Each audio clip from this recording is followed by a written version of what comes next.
주의 백성이 그들의 적국과 더불어 싸우고자 하여 주께서 보내신 길로 나갈 때에 그들이 주께서 택하신 성읍과 내가 주의 이름을 위하여 건축한 성전이 있는 쪽을 향하여 여호와께 기도하거든 주는 하늘에서 그들의 기도와 간구를 들으시고 그들의 일을 돌아보옵소서.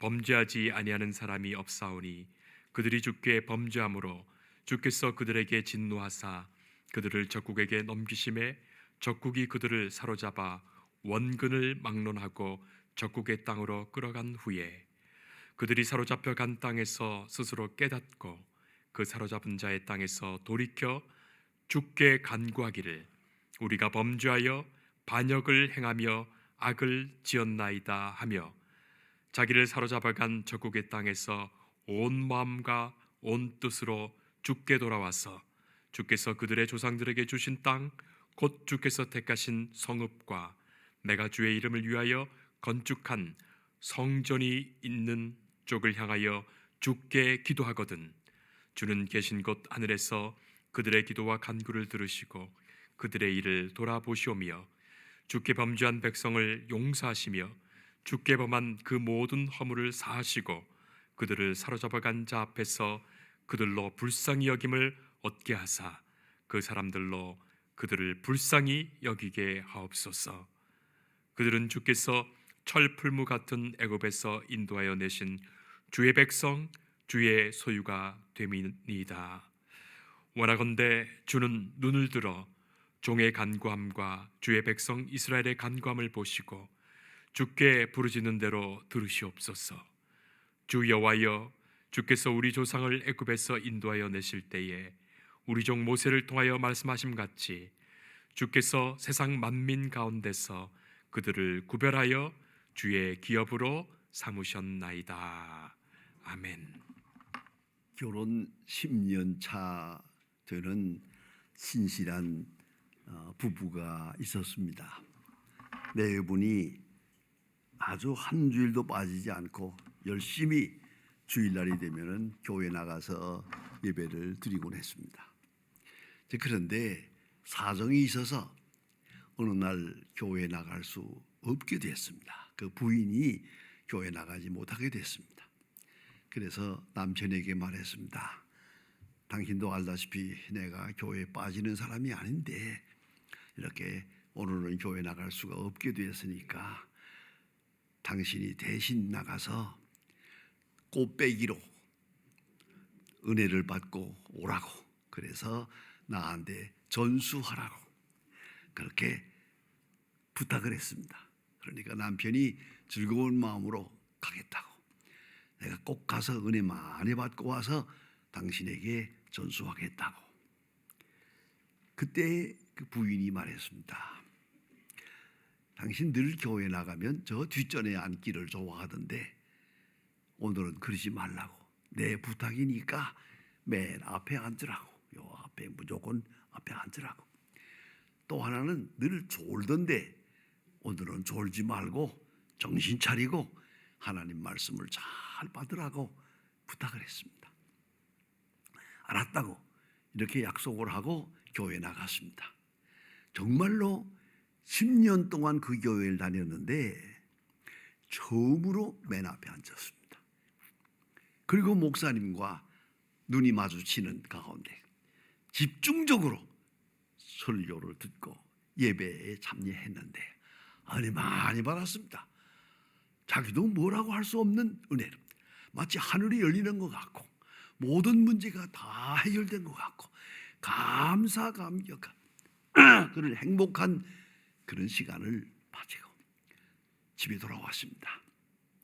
집에 돌아와 보니까 부인이 마침 부엌에서 설거지를 하고 있는 거예요. 부엌 일을 하고 있는데 돌아가서 너무 행복해서 자기 부인의 허리를 끌어안고 귀에다 대고 사랑한다고 한마디 했습니다.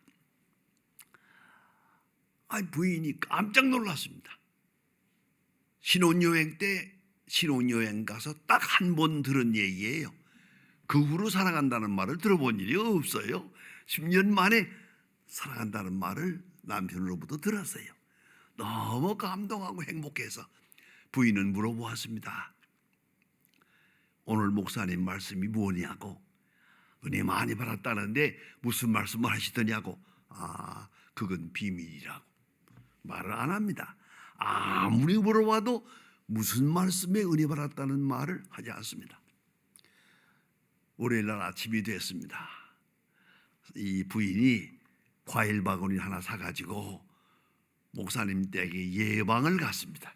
찾아가서 과일 바구니를 딱 들여놓고, 제 남편이 어제 딴 사람이 돼서요, 내가 어제 교회 못 나왔댔는데 교회 와서 혼자서 은혜 받았다는데 아주 딴 사람이 됐어요. 얼마나 나를 행복하게 해주는지 감사해서 내가 오늘 인사를 왔습니다. 그리고 나서 물어보았어요. 어제 무슨 말씀 하셨습니까? 그러니까 목사님 하시는 말씀이 내 원수를 사랑하라 그랬지. 여러분, 교회라는 게 뭡니까? 교회에 나와서 더 가까이 나가서 전도서에 있는 말씀대로 가까이 하여 말씀을 듣는 것이 우매자의 제사보다 낫다. 가까이 하여, 한번 해보면 알아요. 저 뒤에 앉아보고 앞에 앉아보세요. 달라요. 가까이 가면 가까이 가. 그 물리적 행위가 참 중요한 겁니다. 그래서 저는 교회에서 늘 그런 생각을 해요. 이 절반 뒤에 있는 사람은 상대 안 해요. 저거 다 방청생이에요. 아니, 기왕 나왔으면 좀 더 가까이 가서, 여러분 학교 가보세요. 우등생은 전부 다 앞에 앉아요. 그 꼴등생들이 뒤에 앉는 거예요. 좀 더 가까이, 예배, 하나님의 전에 나가서 좀 더 가까이 가서 하나님과 만나고 말씀으로도 물어 은혜 받는, 그럴 때 나도 모르는 중생의 역사가 새롭게 이루어지는 거란 말이에요. 여러분, 구약 성경에 보면 다윗 왕이라는 사람이 있습니다. 다윗은 절대 의인이 아니에요. 인물이 잘난 사람도 아니에요. 그 이새의 집에 아들이 8이 있었어요. 8 가운데에 하나가 하나님이 택하신 백성이라는, 택하신 왕이 될 사람이라는 것을 알고 사무엘이 방문했어요. 기름병을 준비해가지고 이 왕으로 기름 부으기 위해서 갔는데, 아버지가 이새한테 말했어요.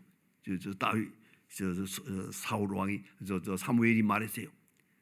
아들들 다 보여라. 그러니까 7사람을 쭉 보여줬어요. 사열을 했어요. 이렇게 쭉 보는데 아무리 봐도 그 가운데 하나님이 택하신 아들이 없어요. 그가 말이 참 특별합니다. 이것이 아들이 다냐? 하나 더 있는데요. 그 다음 말은 제가 좀 보탤게요. 하나 더 있기는 하지만 변변치 않습니다. 시원치 않아서 지금 들에서 양을 치고 있습니다. 그래요. 하나님께서 불러오라. 갖다 놓으니까 이게 택한 다윗 왕이에요. 거기에 성경은 이렇게 말합니다. 사람은 외모를 보거니와 하나님은 중심을 보시느니라. 하나님은 중심을 보시느니라. 외모가 아니에요. 중심. 다윗은 중심이 하나님 앞에 있는 사람이에요. 그 하나님의 사랑을 많이 받았는데 성경에 보면요, 여러분, 다윗이라는 이름이 800번 나와요. 사람의 이름 중에 제일 많이 나오는 게 다윗이에요. 그뿐만 아니라 하나님께서 복을 주실 때마다 다른 사람에게 복을 줄 때도 내 종 다윗처럼 복받은 자의 사표가 된 거예요. 모델라이징이 된 거예요. 내 종 다윗처럼, 나의 종 다윗처럼 복을 주시고요. 또 벌받을 사람을 말할 때는 내 종 다윗과 같이 아니하여, 내 종 다윗과 같이 아니함으로 벌을 준다. 이렇게 성경은 말하고 있어요. 그러니까 다윗이 복받은 자의 기본 모델이에요. 사표가 된 거예요. 그게 다윗이에요. 나는 생각해요. 개인적으로, 정말 개인적인 간증입니다. 왜 다윗이 사랑을 받았을까? 다윗이 의인이 아니에요. 바세바의 인으로 인해서 우리아를 죽인 사람이에요. 큰 죄를 지은 사람이에요. 죄가 많아요. 더구나 전쟁을 한 사람 아닙니까? 많은 사람을 죽인 그런 사람이에요. 그런데 왜 하나님은 다윗을 사랑했을까? 어째서 그렇게 좀 지나칠 정도로 다윗을 개인적으로 극진히 사랑했거든요. 그 이유가 뭘까? 나는 생각해요. 그건 어느 책에서 말하는 게 아니에요. 내 개인적인 생각은 다윗이 하나님을 사랑했어요. 다윗이 하나님을 사랑하는 것은 구체적이었어요. 그냥 추상적인 얘기가 아니고 하나님을 사랑하고 하나님의 이름을 사랑했죠. 이름. 하나님의 이름이 있는 법궤를 사랑했고 하나님의 이름이 있는 성전을 사랑했고 그의 사랑은 구체적이에요. 그리고 오늘 성경에 있는 말씀 자세히 보면 기가 막힌 얘기가 나옵니다. 다윗 왕이 유대 나라 왕이 됐거든요. 예루살렘 성을 건설하고 왕이 됐어요. 왕이 됐으니까 왕궁을 만들었어요. 왕궁, 백향목 궁전을 크게 엄청 으리으리하게 지어놓았어요. 그리고 거기서 평안하게 저 베들레헴에서 양을 치던 목동이 예루살렘 왕이 됐어요. 그리고 큰 궁전, 새로운 궁전에서 영광을 누리게 될 때 그는 하나님을 생각했어요. 나는 이렇게 좋은 궁전에 있는데 하나님의 법궤는 저 수달피 가죽 저 어두운 천막 속에 있도다. 그러면 안 되지. 하나님의 이름이 저렇게 하면 안 되지. 나단 선지자를 불러가지고 이건 안 된다. 그런 거로 내가 하나님의 영광을 위하여 성전을 짓겠습니다. 하나님 앞에 가서 물어보세요. 선지자가 하나님께 나가서 기도했어요. 하나님께서 대답하십니다. 그 성경을 저는 개인적으로 이렇게 생각해요. 하나님이요 어린애처럼 기뻐해요. 너무너무 좋아하세요. 뭐라고 하시느냐? 누가 성전 지으라고 하더냐? 내가 뭐 불편하다고 하더냐? 어째서 그런 마음을 가졌느냐? 누가 성전을 지으라고 하더냐? 왜 그런 좋은 마음을 가졌느냐? 기뻐하세요. 하나님이 기뻐하시면서 하시는 말씀이에요. 너는 내 집을 지어라. 나는 내 왕위를 영원히 견고케 하리라. 결국은 그 조상 중에서 그 후손 중에서 예수님 메시아가 태어날 것을 예언한 것이에요. 엄청난 축복이에요. 그럼 하나님이 왜 그랬을까? 여러분 깊이 생각하세요. 사람이 건강한 사람이 있고 병든 사람이 있다고 합시다. 둘 다 기도를 해요. 누가 더 간절하게 할 것 같아요? 그냥 병든 사람이죠. 가난한 사람하고 부한 사람 어느 쪽이 더 간절히 기도할 것 같아요? 가난한 사람이죠. 그러나 그건 수순미달이에요. 여러분 병들어서 열심히 철야 기도하는 것보다 미안하지만 건강한 사람이 5분 기도하는 게 진짜예요. 그걸 잊지 말아야 돼요. 제가 소망교회에서 목회할 때 뭡니까? 대학 예비고사 때쯤 되면은 아주 새벽 기도가 터지게 모입니다. 아이들을 위해서. 그뿐만 아니에요. 이 목사를 괴롭혀요. 방에 들어와 가지고는 아들을 위해서 기도해 주세요. 아니 이름을 적어주면서 딸을 위해서 기도해 주세요. 이렇게 괴롭혀요. 그렇게 기도 열심히 해요. 그러다가 예비고사 끝났어요. 한 사람도 없어요. 이게 간사한 인간의 모습이에요. 형통한 날에 일이 잘 될 때, 행복할 때 하나님을 기억하고 하나님께 예배하고 얼마나 아름다워. 하나님은 그런 수준의 신앙을 기뻐하신 거예요. 그래서 다윗을 사랑한 거예요. 다윗은 정말 하나님의 사랑을 많이 받은 사람입니다. 그래서 이제 그 아들이 솔로몬 성전을 지었어요. 다윗이 설계하고 준비하고 솔로몬 아들이 궁전을 지었어요. 성전을 지은 다음에 오늘 본문에 나타난 얘기는 짧은 부분이지만은 이거는 봉헌식이에요. 성전을 지어놓고 헌당식을 하는 순간에 솔로몬 왕이 하나님 앞에 기도하는 봉헌사입니다. 이게 봉헌 기도예요. 기가 막힌 얘기가 있어요. 이게 여러분 보셨죠? 여기 보면 향하여라는 말이 나와요. 향하여.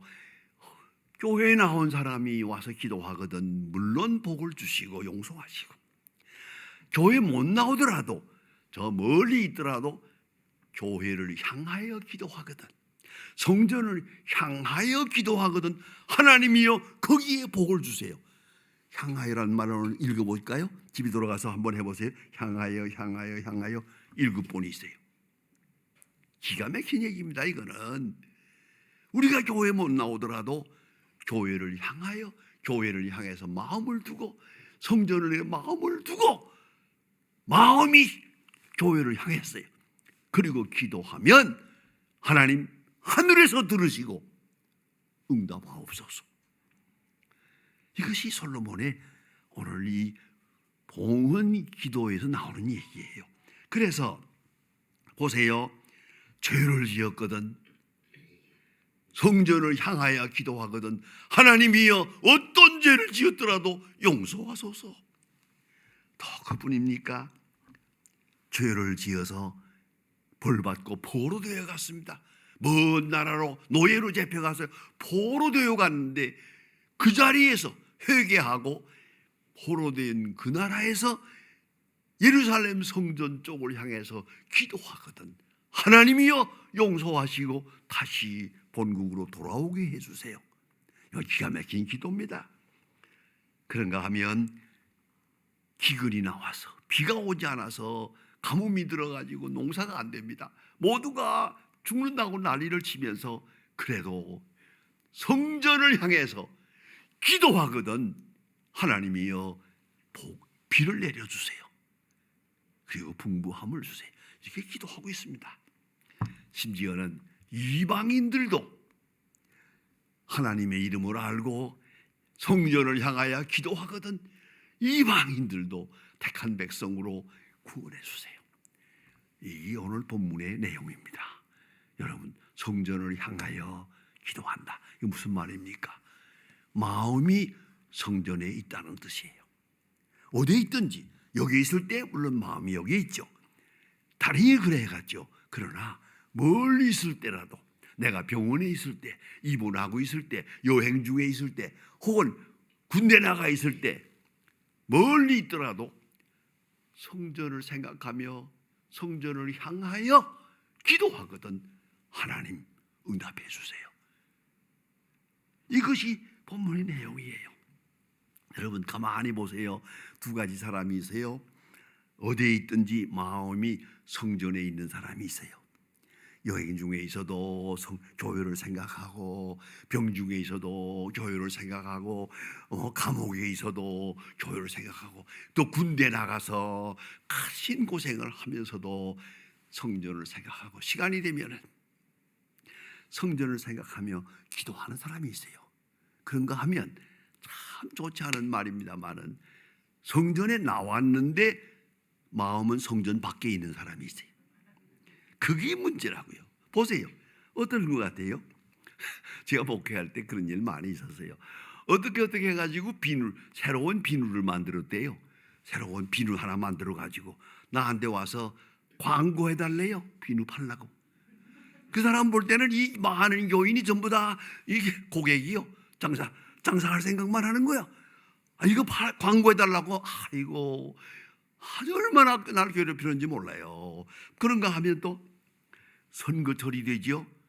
국회에 출마한 사람들 교회에 줄렁줄렁 나오잖아요. 생전 보지도 않던 사람들 나와가지고 또 교인들한테 인사하게 해달래요. 저는 어떤 사람도 안 시켰어요. 어떤 교회는 또 시키죠. 또 박수 쳐주고 말이야. 근데 안 된다. 예배 드리는데 당신이 여기 무슨 상관이요? 그런데 이게 선거운동하는 사람들이 와가지고 또 날 괴롭히해요. 인사 한번 하게 해달라고. 이게 교회 나온 거예요? 안 나온 거예요? 이건 아니잖아요.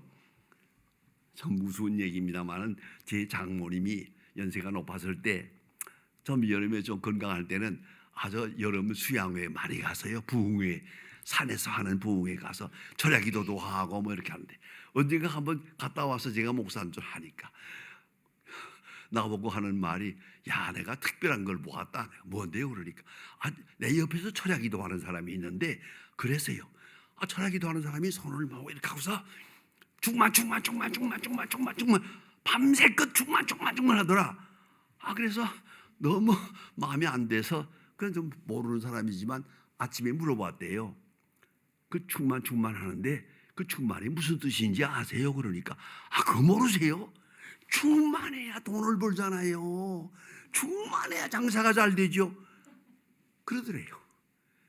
여러분, 이거 교회 나온 겁니까? 안 나온 겁니까? 교회에 있다고 교인이 아니에요. 우리 마음이 하나님께 향해야죠. 하나님의 말씀을 들어야지요. 우리의 영혼이 하늘나라를 향해야지요. 하늘나라 지향적, 복음 지향적 심령으로 바뀌어야죠. 이것이 오늘 성경에 말씀한 대로, 보세요. 마음이 하나님을 향하여, 성전을 향하여, 이 성전에 항상 있어요. 우리가 어디가 살든지 우리의 마음은 성전 중심으로 살아요. 교회 중심으로 살아요. 이게 우리 기도가 응답되는 길이라는 걸 알아야 합니다. 그런데 마음이 하나님께 향하고 몸도 하나님께 향하고 가능하면 모든 수단과 방법을 경건하게 하늘나라를 향하고 하나님을 향하는 마음, 그때 그 기도가 응답되는 것이다 하는 말입니다. 그래서 다윗 왕은 이 문제를 이렇게 말합니다. 그가 피란의 길을 다닐 때 시편 84편에 보면은 아주 절절하게 말합니다. 나는 이렇게 멀리 떠나왔는데 여호와의 집에 제비와 참새는 마음대로 들어가고 있구나. 제비와 참새를 부러워했어요. 그런가 하면 여호와의 집에 거하는 자는 복이 있나이다. 나는 멀리 있는데 여호와의 집에 거하는 자는 복이 있나이다. 마음에 시온의 대로가 있는 자는 복이 있나이다. 참 다윗은 정말 하나님을 사랑한 사람이에요. 그래서 하나님의 사랑을 받은 거예요. 성전 사랑 때문에. 그걸 잊지 말아야 합니다. 가장 대표적인 예가 하나 있어요. 그게 다니엘입니다. 다니엘은 바벨론에 포로되어 간 사람이에요. 기가 막힌 사람이죠. 근데 포로되어 가서도 총명이 있어서 그가 재상이 됐어요. 출세해가지고 제사까지 됐는데 워낙 똑똑하고 진실하기 때문에 왕의 사랑을 많이 받았는데 옆에 다른 재상들이 질투하는 거예요.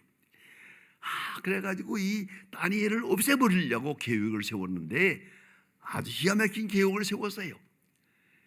다니엘 왕을 상징하는 큰 우상을 세우고 금우상을 하나 세워놓고 이제 여기서 꽝 하고 북을 치거든 모든 백성이 전부 절하게 그 우상을 향해서 다리오 왕의 신상을 향해서 전부 경배하도록 합시다. 그리고 안 하는 사람이 있거든. 그러면 끌어다가 사자굴에 넣어서 죽여버립시다. 이런 공문서를 만들어 가지고 와서 이거 아참을 하는 거죠. 왕에게 이렇게 합시다. 왕이 멍청하게 거기다가 조인을 했어요. 그리고 이 조인을 해서 찍었어요. 도장을 찍었어요. 어인을 찍어버렸어요. 다니엘은 알죠. 이거 나 하나 잡느라고 이런 것을 만들었구나. 내가 하나님께 경배하는 것을 질투해서 이 사람들이 나를 죽이려고 이렇게 했구나. 다 알죠. 아는데 성경에 보면 집에 돌아와서 예루살렘 쪽을 향한 창문을 열어놓고 예전과 같이 하루에 3번씩 여호와 하나님께 기도하더라. 근데 그냥 기도가 아니에요. 감사하더라 그랬어요. 감사의 기도를 했어요. 죽음이 앞에 있는데 그런 음모가 있는데도 불구하고 기도했어요. 예루살렘 쪽을 향해서. 여러분 얼마나 아름답고 귀한 간증입니까? 이렇게 기도했는데 하나님께서 다니엘을 사자굴에서 구원하시잖아요. 그리고 다시 한번 영광을 회복하게 돼요. 여러분 이걸 잊지 마세요. 성전을 향하여 기도하는 것. 여러분 집에서 기도할 때 어느 쪽으로 가는지 모르겠지만 잘 알아보세요. 어느 쪽이 교회 쪽인가. 그쪽을 향해서 무릎을 꿇고 기도할 뿐더러 감사의 기도를 하세요. 그것이 응답되고 그 기도의 위력이 있는 것이에요. 저는 마음 아픈 간증이 하나 있어요. 제가 1951년에 북한에서 고향을 떠날 때 예배당이 불타 없어지는 걸 보았어요. 왜냐하면 인민군들이 이리 도망다니고 저리 도망다닐 때 막 폭격을 하는데 교회는 폭격을 안 했어요. 이걸 알고 인민군들이 전부 교회당으로 들어가 버렸어요. 수백 명이 교회당에 들어가서 그걸 정보부에서 알아가지고 할 수 없이 예배당을 폭격을 해요. 그 인민군들을 없애하기 위해서. 그러니까 불탔어요. 빨갛게 교회당이 불타보는 걸 보면서 제가 산을 넘어서 도망해서 여기까지 왔어요. 그런데 예배당은 없어요. 그런데 그 다음 이 얘기를 가끔 제 소식을 들었죠. 저희 어머니가 기도해요. 늘 교회에 나가서 기도하는 분이 하루도 빠지지 않고 그래서 네가 오나 눈이 오나 교회에 나가서 기도하는 어머니예요. 그런데 교회당이 없잖아요. 교회 빈 터에 나가서 엎드려 기도하는 거예요. 겨울에 눈이 많이 왔는데 거기서 눈이 쌓였어요. 가만히 떼기를 쓰고 기도하는데 그 눈이 많이 쌓였다가 눈을 털고 일어나는 걸 보았대요. 기도할 때 어디서 할 수 있죠. 그러나 성전에서 성전 터에 엎드려서 밤을 새웠어요. 그래서 내가 있는 겁니다. 여러분 잊지 말아야 돼요. 성전을 향해서 기도하고 오늘 성경에 구구절절히 7번이나 말을 해요. 성전을 향하여 기도하거든 하나님이여 하늘에서 보시고 응답하옵소서. 여러분 성전 중심의 신앙생활, 성전을 향한 기도, 그런 기도가 응답되고 능력이 있고 하나님의 뜻을 이루게 된다는 걸 잊지 마시길 바랍니다. 성전에 있으면서도 세상으로 향한 마음, 그 헛된 마음이에요. 어디에 있든 성전을 향한 경건, 거기에 하나님의 말씀이 함께 하십니다. 여러분 예수님 12살 때 성전에 올라갔죠.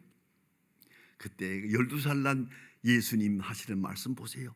내가 내 아버지 집에 있어야 할 줄을 몰랐습니까? 난 그 말이 너무 마음에 들어요. 12살 때 내가 내 아버지 집, 이거 무슨 말입니까? 성전이요. 성전에 있는 게 너무 행복해요. 내가 내 아버지 집에 있어야 할 줄을 몰랐습니까? 이게 예수님의 교회관입니다. 우리가 항상 성전 중심의 신앙생활, 구체적으로 할 때 하나님은 우리의 기도에 응답하시고 항상 우리와 함께 하신다는 것을 확인해 주시길 바랍니다. 기도하십시다. 하나님 아버지, 오늘 거룩한 주일을 당하여 주님 앞에 나왔습니다. 여기가 예루살렘 성전은 아닙니다만은 주의 이름이 있는 곳이요 예루살렘 성전과 방불하기에 오늘 이 자리에 모여 찬송하고 이 자리에 모여 기도합니다. 하나님이여, 우리가 이 자리에 있던 혹은 이 자리에 있지 못해서 멀리 있으면서 성전을 향하여 기도할 때 주는 하늘에서 보시고 들으시고 응답하옵소서. 부족함이 있어도 용서하시고 죄가 있어도 사하시고 하나님의 뜻을 떠나더라도 다시 돌아올 수 있는 기적과 능력을 더하여 주시옵소서. 주 예수 그리스도의 이름으로 기도드립니다. 아멘.